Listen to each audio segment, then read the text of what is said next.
Good morning friends, आप सबों का हमारे चैनल एके ट्यूटोरियल्स में पुनः एक बार स्वागत है। अभी जो हम टॉपिक डिस्कस करने जा रहे हैं उसका नाम है बिस्मार्क का जीवन एवं उपलब्धियां। बिस्मार्क के जीवन के बारे में हमको पढ़ना और उसके अचीवमेंट्स के बारे में पढ़ना है। बिस्मार्क एक उच्च कोटि का प्रतिभा संपन्न राजनीतिज्ञ था। बिस्मार्क जो था एक उच्च कोटि के प्रतिभा संपन्न पॉलिटिशियन था, राजनीतिज्ञ था।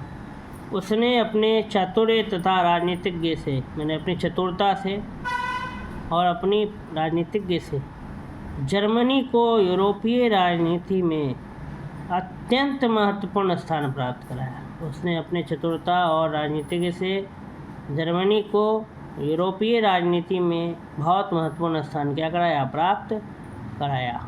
वह अपनी दूरदर्शिता द्वारा अपने उद्देश्य की प्राप्ति के लिए समय से पूर्व ही योजनाएं बनाया करता था और सदैव ही अवसर का लाभ उठाता था। उसका जो है काफ़ी विजन, दूरदर्शिता था, विजनरी पर्सन थे वो, और उनको उद्देश्य की प्राप्ति के लिए समय से पहले ही योजना बना लेता था और सदैव ही अवसर का उठाता था, लाभ उठाता था। वह पक्का अवसरवादी था और प्रत्येक कार्य को पूर्ण मनोयोग के साथ करता था।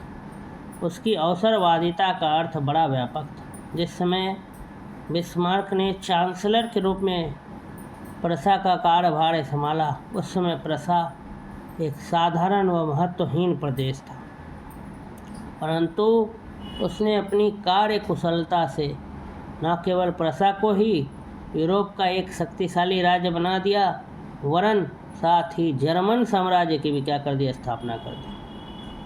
कह रहा है कि बिस्मार्क अवसरवादी थे और बिस्मार्क ने चांसलर के रूप में जब प्रसा का कार्यभार संभाला, उस समय प्रसा एक साधारण और महत्वहीन प्रदेश था, जिसका कोई कुछ ज़्यादा महत्व नहीं था, लेकिन उन्होंने अपनी कार्य कुशलता से प्रसा को बना दिया, यूरोप का एक शक्तिशाली राज्य बना दिया। सिर्फ प्रसा को ही शक्तिशाली राज्य नहीं बनाया, बल्कि जर्मनी के साम्राज्य की भी स्थापना कर दी। इस प्रकार बिस्मार्क को जर्मनी की उन्नति का संपूर्ण श्रेय प्राप्त।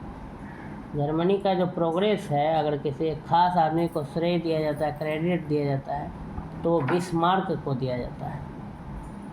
फ्रांस की एकता बनाए रखना उसका प्रधान उद्देश्य था। फ्रांस की एकता बनाए रखना उसका प्रधान उद्देश्य था। 1870 से 72 ईस्वी के फ्रांस प्रसा युद्ध द्वारा जर्मनी का यूरोपीय महाद्वीप पर महान शक्ति के रूप में उदय हुआ और जर्मनी की राजधानी बर्लिन यूरोपीय राजनीति का संचालक बन गई। कह रहा है कि फ्रांस की एकता बनाए रखना उसका प्रधान उद्देश्य था। 1870-72 ईस्वी के फ्रांस प्रसा युद्ध द्वारा जर्मनी का यूरोपीय महाद्वीप पर महान शक्ति के रूप में उदय हुआ और जर्मनी की राजधानी बर्लिन यूरोपीय राजनीति का बन गई, संचालक बन गई। उसके प्रयत्नों के फलस्वरूप पूर्वी यूरोप की महान शक्तियां रूस, जर्मनी तथा ऑस्ट्रिया हंगरी एक दूसरे के निकट आ गई। 1870 ईस्वी के पश्चात बर्लिन में तीनों देशों के महान सम्राटों की बैठक हुई, जिसमें त्रिसम्राट संघ की स्थापना की गई। बिस्मार्क ऑस्ट्रिया सम्राट की मित्रता को और रूस की अपेक्षा अधिक महत्वपूर्ण तथा लाभदायक समझता था। अतः 1876 ईस्वी में जार द्वारा ज्ञात करने पर कि यदि रूस का ऑस्ट्रिया के साथ युद्ध हुआ तो क्या जर्मनी तटस्थ रहेगा, अलग रहेगा, तो बिस्मार्क को कहना पड़ा कि जर्मनी तीन देशों में से किसी को भी निर्मल होते नहीं देख सकेगा।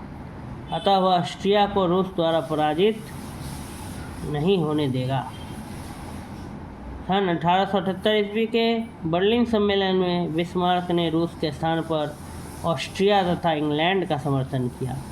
फलस्वरूप रूस की दृष्टि में निष्पक्ष दलाल बिस्मार्क निष्पक्ष न रह सका और जार जर्मनी से असंतुष्ट हो गया।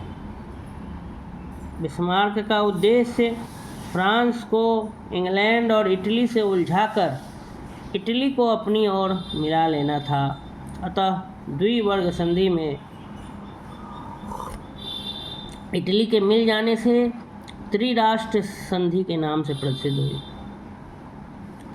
कह रहा है कि सन 1878 के बर्लिन सम्मेलन में बिस्मार्क ने रूस के स्थान पर ऑस्ट्रिया तथा इंग्लैंड का क्या किया, समर्थन किया। फलस्वरूप रूस की दृष्टि में निष्पक्ष दलाल बिस्मार्क निष्पक्ष न रह सका और जार जर्मनी से असंतुष्ट हो गया। बिस्मार्क का उद्देश्य फ्रांस को इंग्लैंड और इटली से उलझाकर इटली को अपनी ओर मिला लेना था। अतः द्विवर्ग संधि में इटली के मिल जाने से त्रिराष्ट्र संधि के नाम से प्रसिद्ध हुई।